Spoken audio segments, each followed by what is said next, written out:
second generation Ford Figo was launched in South Africa late last year and has certainly grown up from the first generation. That one was very much a rehashed previous generation Fiesta, this one being a model designed all on its own from the start, although it very definitely has that Fiesta type nose on it, making it a fully fledged member of the Ford family. This is the four-door hatchback version. You do get a sedan version as well, so you do have choices in that respect. Nice size, good proportion, what they call the budget B segment, so it gives you that. Coming round to a fair-sized boot, does not have split rear seats on the bottom of the range Ambiente version. You'd have to pay another 10,000 Rand to go up to the trend version to get split seats and a couple of other features that I can mention as we come along. But you can see definitely a nice sized vehicle in that budget B segment. 1.5 litre, this is the diesel engine version, putting out 74 kilowatts and 215 newton meters of torque, which is a lot of torque to torque the torque along the way, and gives you very, very good pulling power and running on the open road freeways as well as around the city, while giving you incredible economy, which we'll come to shortly. Inside the Ford Figo, you'll see a lot of very, very nice features for a budget B segment car. You've got a very plain steering wheel, but you do have your dash over here with, you can see no rev counter, but you do have the computer display, which is showing I've done 535 kilometers since I've run the car. That's what the range is left in the tank, and we've averaged 20.8 kilometers to the litre in general driving, open road, and a lot of town driving. That is incredible. Just under 5 litres per 100 kilometers to me is absolutely exceptional. So you can look forward to economy like that from this car. Something that took me a while to accept and understand is, I don't know when last I've had to actually manually wind a window, but of course that's being the Ambiente version. You go to the center of the dash over here, you'll see in the middle part over here, this debuted with the Fiesta a couple of years ago, is the almost the phone style center console with a very small little screen, but it does offer you Bluetooth, USB, media, etc. It's got all of those, so very functional, very useful. Something almost unique on the Figo is they call it the My Dock system. Very, very simple, very easy system. You can see holds your cell phone perfectly in place over here for you to use navigation or anything similar to that while you're on the move, and you have no danger, no issues with it. But even better is inside there you'll see there is a USB port and an auxiliary socket over there, so you can actually use the entire system very, very neatly.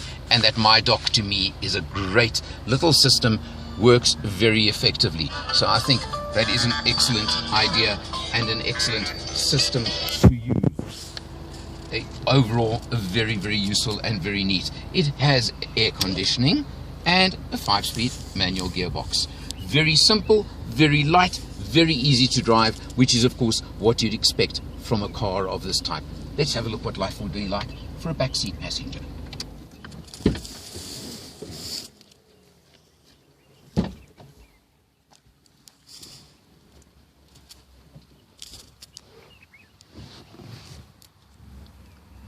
Moving into the back seat of the Figo,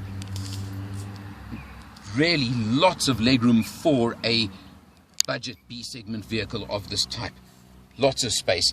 Comfortable for 2, if not 3 in the back seat. Lots of headroom as well.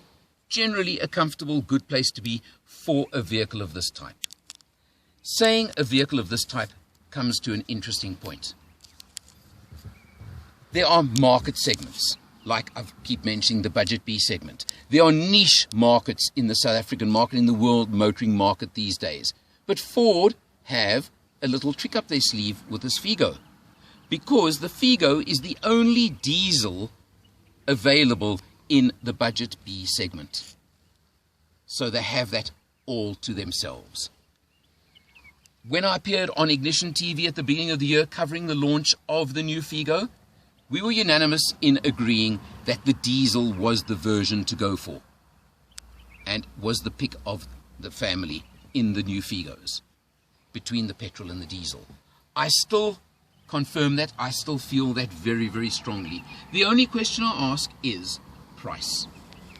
The price of the Figo diesel in Ambiente spec is 193,900 Rand. The diesel engine, the fuel economy, all of those come in, they really sound great. You can get the petrol version for 163,900 Rand. It's a difference of 30,000 Rand. It makes the diesel Figo quite expensive in the budget B segment. But that economy will make up for it. If you're the kind of driver that does reasonable to higher mileages, then there is no doubt you want to go for the diesel version. If you want the extra torque of the diesel engine, again, this is the one to go for. You want a few more luxuries, go up by 10,000 Rand, which is 5%, and you can go to the trend version, trend specification, and there you've got a lot more luxury added to your vehicle. The safety spec is the same both ways. Airbags, ABS brakes are all included.